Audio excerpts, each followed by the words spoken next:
Hello दोस्तों, target with Baijnath के YouTube channel पर आप सभी का स्वागत है। आज हम होम्स के संवहन तरंग सिद्धांत के बारे में चर्चा करेंगे।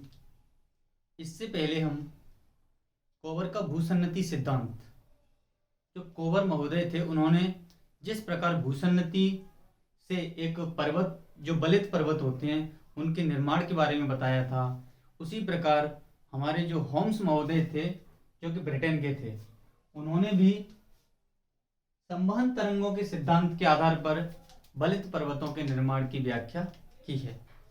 तो उन्होंने ये संवहन तरंगें किस प्रकार से बताई हैं। तो पृथ्वी के अंदर जो आंतरिक संरचना होती है वो कुछ इस प्रकार होती है कि आपकी भूपर्पट यानी भूपटल बोलते हैं इसको, क्रेस्ट सबसे ऊपरी हिस्सा होता है। उसके बाद आती है अपनी क्या, प्रवार या मेंटल के बाद आती है क्रोड। ये जो सियाल है, यहाँ इसमें सिलिकॉन और एल्यूमिनियम दोनों से मिलकर के ये वाला जो एक जोन बनता है, ये जो क्षेत्र बनता है, उसको बोलते हैं सियाल। तो सियाल जो ये क्या है, थोड़ी कठोर चट्टानों से बनी हुई है, जिसमें एल्यूमिनियम और सिलिकॉन दोनों होते हैं। तो ये कठोर चट्टानें हैं और इसके अंदर ये जो तरल मैग्मा भरा हुआ है, ये क्या है, तरल मैग्मा। इसी के अंदर पाए जाते हैं क्या, radio active elements, radio active तत्व। इस प्रकार से कहीं कहीं पे बहुत सारे रेडियो एक्टिव एलिमेंट्स होंगे और ये रेडियो एक्टिव एलिमेंट्स क्या करते हैं, एनर्जी क्रिएट करते हैं। होम्स महोदय ने क्या बताया था कि ये जो रेडियो एक्टिव एलिमेंट्स या रेडियो एक्टिव पदार्थ, जिनको रेडियो धर्मी भी बोलते हैं, ये क्या करते हैं, ये इसमें जो चक्रण होता है, ये जो तरल मैग्मा जिसका एक उससे दूसरी उसमें जाने के लिए किस प्रकार से ये जो मैग्मा दोनों साइड चक्कर लगाता है या घूमता है, इसमें उसके लिए जो ऊर्जा या उस ऊर्जा की जो सोर्स है वो यही रेडियो एक्टिव एलिमेंट्स हैं। इनमें क्या होता है, अगर ये विखंडित होंगे तो भी इनमें से एनर्जी निकलेगी, और ये संलयन होगा यानी ये आपस में मिलेंगे तब भी एनर्जी क्रिएट ही होती है।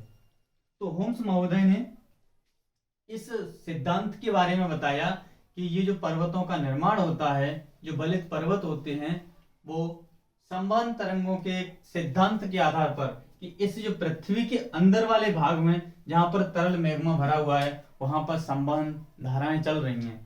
जो संवहन तरंगे चलती हैं, उन्हीं तरंगों से किस प्रकार एक बलित पर्वत का निर्माण हुआ था। तो होम्स महोदय, इनका पूरा नाम था आर्थर होम्स महोदय, आर्थर होम्स महोदय। आर्थर होम्स महोदय कहां के थे, ब्रिटेन के, ब्रिटेन के भूवैज्ञानिक थे। ये जो ब्रिटेन के कहां क्या थे, भूवैज्ञानिक, जो पृथ्वी के बारे में अध्ययन कर रहे थे। उन्होंने देखा सन 1928-29 की समय की बात है,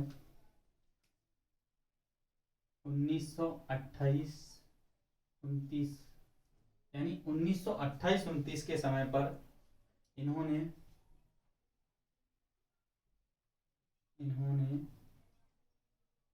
पर्वत निर्माण के लिए संवहनी,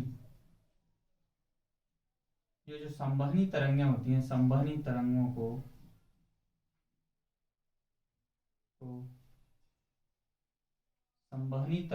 को उत्तरदायी बताया। इन्होंने बताया था कि ये जो बलित पर्वतों का निर्माण हुआ है वो संवहनी तरंगों से हुआ है। जैसे अपने कोवर महोदय थे, उन्होंने इससे पहले वाली क्लास में मैं कोवर महोदय के बारे में पूरी तरह से डिस्कस कर चुका हूं कि कोवर ने किस प्रकार बलित पर्वतों के निर्माण के बारे में बताया था। उन्होंने भूसन्नतियों में पर्वतों का निर्माण किस प्रकार से होता है और अपने जो होम्स महोदय थे इन्होंने बताया था कि पर्वत निर्माण एक संवहनी तरंगों के द्वारा होता है। ये जो संवहनी तरंगे हैं ये पृथ्वी के अंदर जो मेंटल वाला क्षेत्र है जहां पर तरल मैग्मा भरा हुआ है उसमें संवहनी धाराएं चल रही हैं। ये संवहनी धाराएं यहाँ पे इसके अंदर प्रवाहित होती हैं। इन्हीं धाराओं में किस प्रकार से एक पर्वत का निर्माण होता है।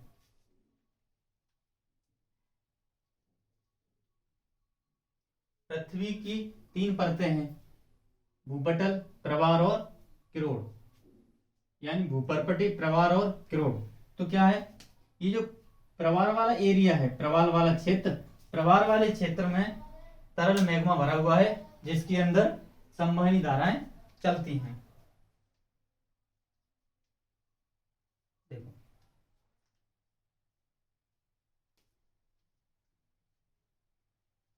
रेडियो एक्टिव तत्व कौन कौन से हैं जिनसे हमें ऊर्जा प्राप्त होती है।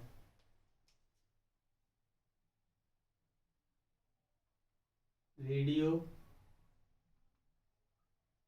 एक्टिव तत्व यानी यूरेनियम,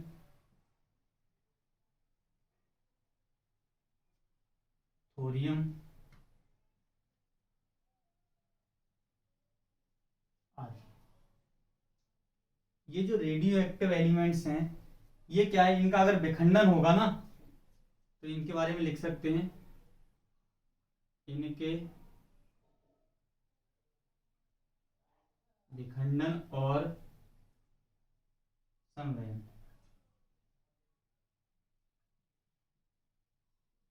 दोनों से ऊर्जा प्राप्त होती है।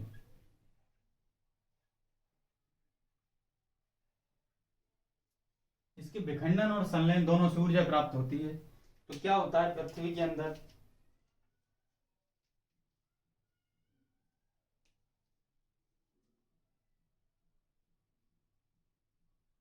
पृथ्वी के अंदर प्रवाह क्या होता है, ये मेंटल प्रवाह वाले क्षेत्र में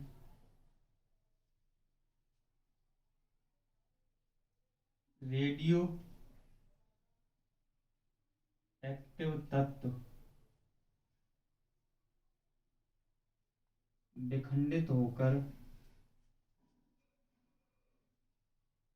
रेडियो एक्टिव तत्व विखंडित होकर ऊर्जा प्रदान करते हैं।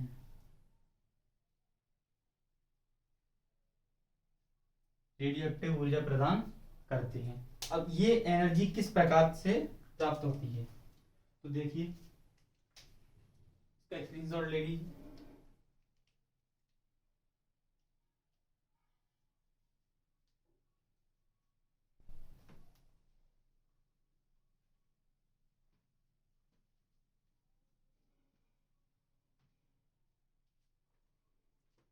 देखो,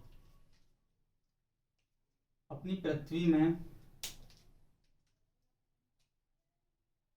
इस टाइप से ये क्या है, ये ऊपर वाला जो भूपर्पटी वाला एरिया है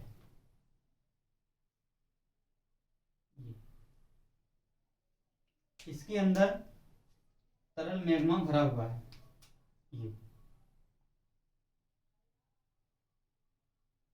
ये क्या है, इसके अंदर तरल मैग्मा।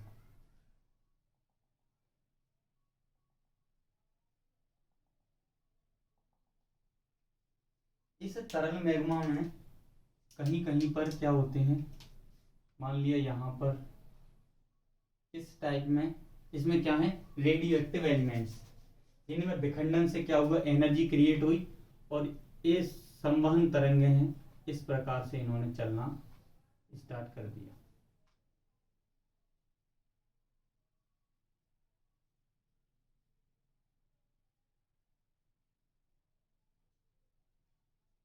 इस प्रकार से ये संवहन तरंगे ऐसे चल रही हैं। कोई और एलिमेंट्स होगा उससे भी तरंग इस प्रकार ऐसे चलना इन्होंने प्रारंभ कर दिया।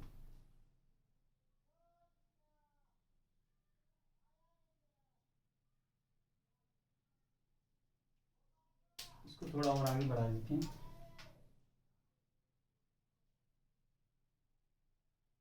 ये अपने भूपरपट्टी वाला एरिया है, यानी पृथ्वी का ऊपरी भाग, ऊपरी हिस्से के बाद ये नीचे मैग्मा वाला क्षेत्र है जिसको प्रवाल बोलते हैं।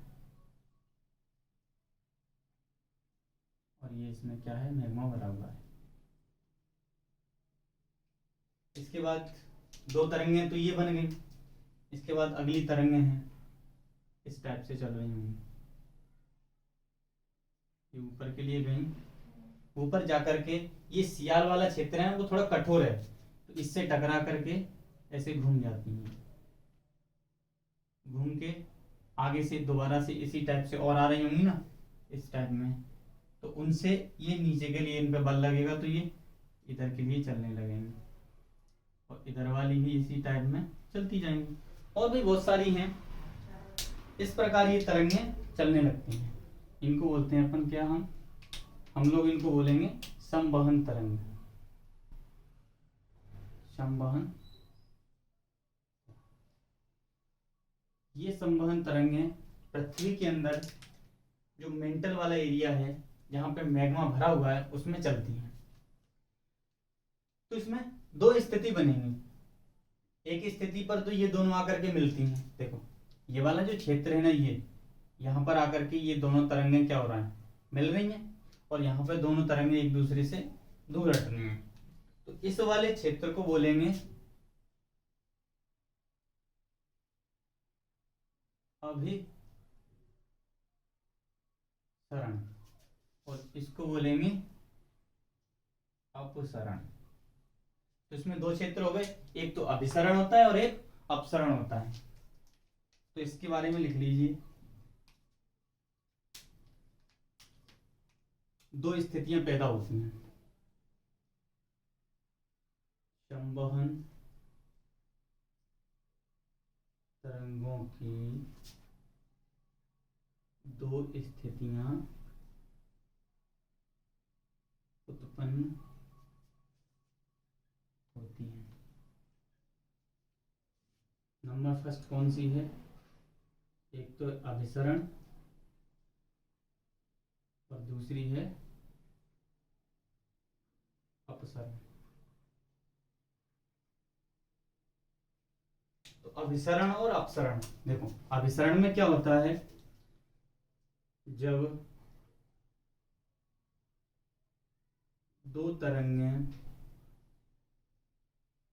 जब दो संवहनी तरंगें किसी एक स्थान पर, किसी एक स्थान पर आकर के मिलती हैं, यानी जब दो तरंगें आपस में किसी स्थान पर आकर के मिलती हैं वहां पर तो क्या होता है, अभिसरण। और जब दो तरंग, संवहनी तरंगें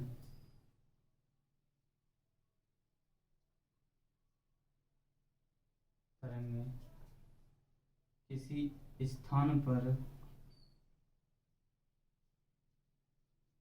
किसी स्थान पर एक दूसरे से दूर जाती हैं, किसी स्थान पर एक दूसरे से दूर हटती हैं।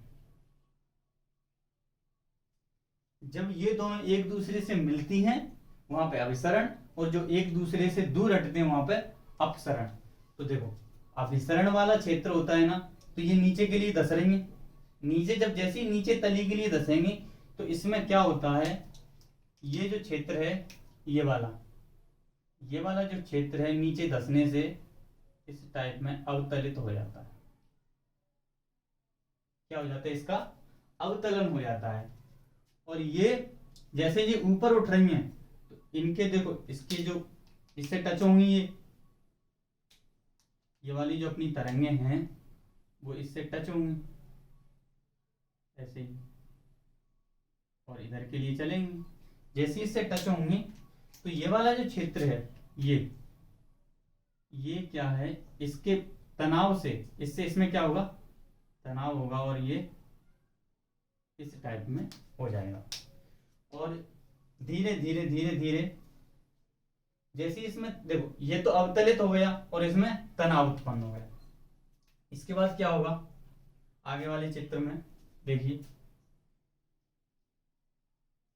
पहले तो इनका क्या हो गया ये अवतरण,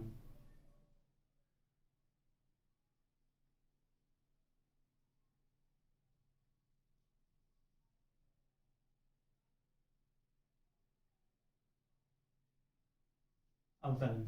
लेकिन यहां पर ये जैसे ये क्या हुआ इसमें, तो ये बीच में से क्रैक होकर के और ये लावा इस टाइप में बाहर निकल जाएगा। ये जो अंदर से जो लावा आ रहा था, लावा भरा हुआ था इसमें, वो लावा क्या होगा बाहर निकल जाएगा। अपनी जो तरंगे हैं वो तो उसी टाइप में चलेंगी।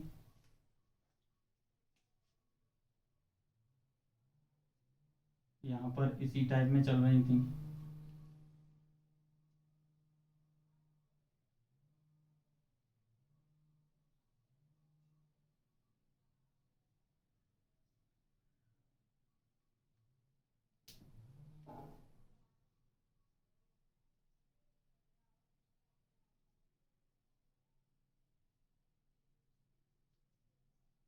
जिस टाइप में इस टाइप में तरंगे चल रही थी।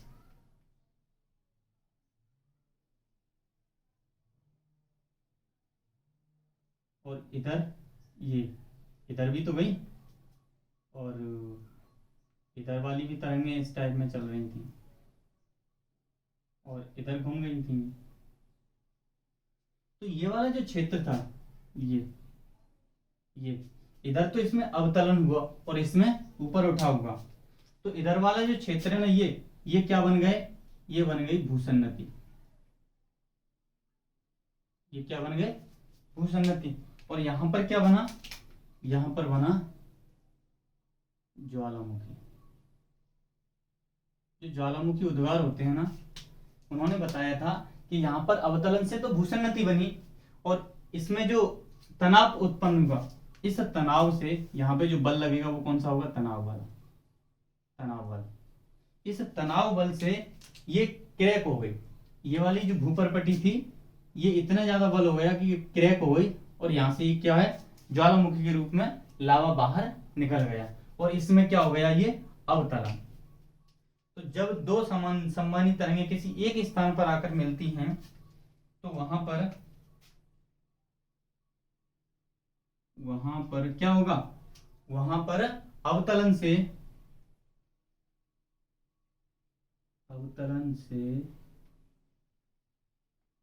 भूसन्नति का निर्माण हुआ। क्या होगा वहां पे भूसन्नति का निर्माण होगा। लेकिन जब दो संवहनी तरंगे किसी एक स्थान पर एक दूसरे से दूर हटेंगी तो वहां पर क्या होगा, वहां पर देखो जी ये फोर्स लगाएगा ऊपर के लिए, तो ये ऊपर की फोर्स से वहां पर तनाव बल से ज्वालामुखी उद्गार, वहां पर क्या होगा ज्वालामुखी का उद्गार होगा। तो ये समझ में आया होगा आप लोगों को। देखिए इसका आप स्क्रीनशॉट लीजिए।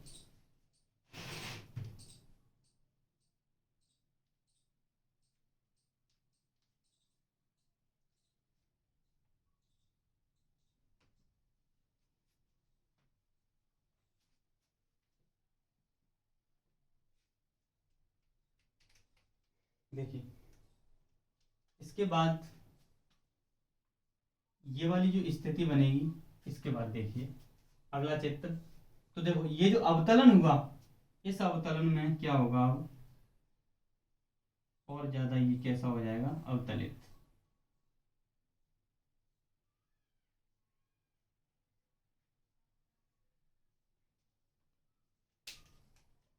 ये तो अब भी चल रही है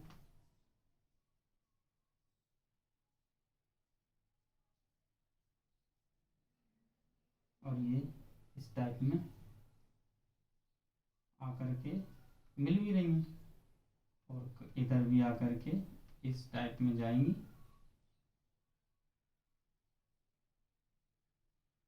और ये इधर के लिए मुड़ गई। तो क्या होगा, ये इधर के लिए जैसे इसमें अवतलन होगा, ये नीचे के लिए क्या बनाइए, भूसन्नति। जैसे इसमें ये क्या बना, भूसन्नति,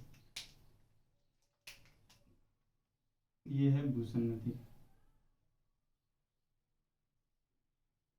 इस भूसन्नति में क्या होगा, धीरे धीरे जब इनकी गति तेज हो जाएगी, इनकी ये जो संवहनी तरंगे हैं इनकी गति धीरे धीरे तेज हो जाएगी। क्या हो जाएगी, इनकी गति तेज हो जाएगी। जब इनकी गति तेज हो जाएगी तो इसमें और ज्यादा अवतरण होगा, यानी ये भूसन्नति नीचे के लिए धंस जाएगी। ये जो धंसा हुआ क्षेत्र है तो क्या होगा, इस प्रकार ये जो बल लग रहा है इनमें, इस बल के कारण ये इसमें क्या होगा, बलन पड़ेगा। क्या पड़ेगा इसमें, बलन। और इस बलन से क्या होगा, अगला देखिए इसके आगे नेक्स्ट चित्र में, तो इसमें क्या होगा, इसमें जो बलन पड़ेगा उस बलन से क्या होगा, इस प्रकार जो अपना चित्र था उसमें इस बलन से क्या होगा, पर्वत का निर्माण हो जाएगा। क्या होगा, इस बलन से मिलेगा तो यहाँ पे क्या बनेगा, ये बलित पर्वत। क्या बन जाएगा यहाँ पर, बलित पर्वत। क्या बनेगा, ये बलित पर्वत। ये तो दोनों दृढ़ भूखंडी हैं, तो और इसमें ये क्या है, संवहनी धाराएं धीरे धीरे क्या होंगी, ठंडी होती जाएंगी। ठंडी होकर के एकदम समाप्त हो जाएंगी।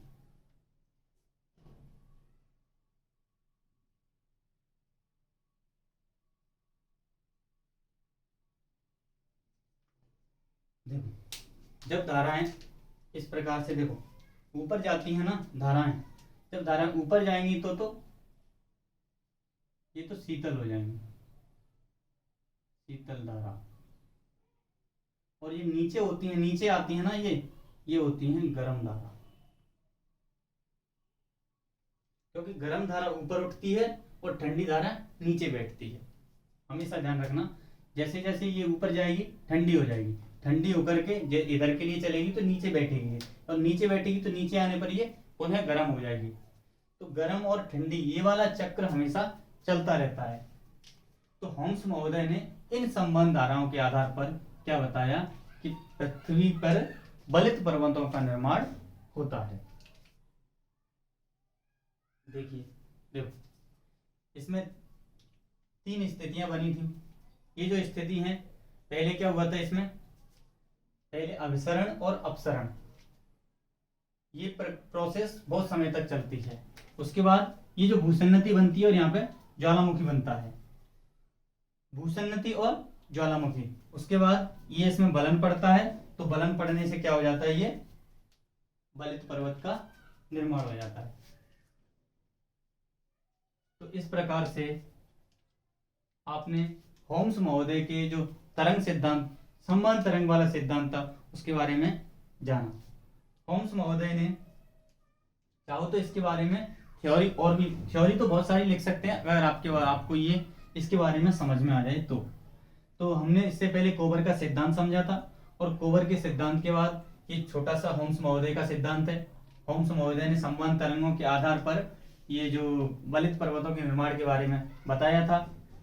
और लेकिन ये जो बल है ना, ये जो बलित पर्वत का निर्माण हो रहा है, इसके लिए ये जो बल है, जिस प्रकार कोबर महोदय के सिद्धांत में जो बल अपर्याप्त था, उसी प्रकार होम्स महोदय के उसमें भी ये बल अपर्याप्त है। ये इसकी क्या है, कमियां है। क्या कमी है कि इसमें ये जो बल लगता है ना, ये बल पर्याप्त नहीं है जिससे आपका बलित पर्वत, इतने बड़े विशालकाय पर्वत का निर्माण हो जाए। तो इस सिद्धांत को बिल्कुल अच्छे से देखो भूसन्नति से तो पर्वत का निर्माण होता है, ये तो इन्होंने भी बताया, और इन्होंने संबंध तरंगों के बारे में बताया।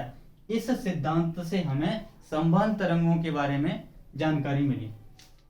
ये जो संवहन तरंगें हैं ये वास्तव में पृथ्वी के अंदर आज भी प्रवाहित होती हैं, जिसके आधार पर इस संवहन तरंग और कोवर का भूसंगति सिद्धांत, इन दोनों को मिलाकर के अगली क्लास में हम प्लेट विवर्तन की सिद्धांत के बारे में डिस्कस करेंगे।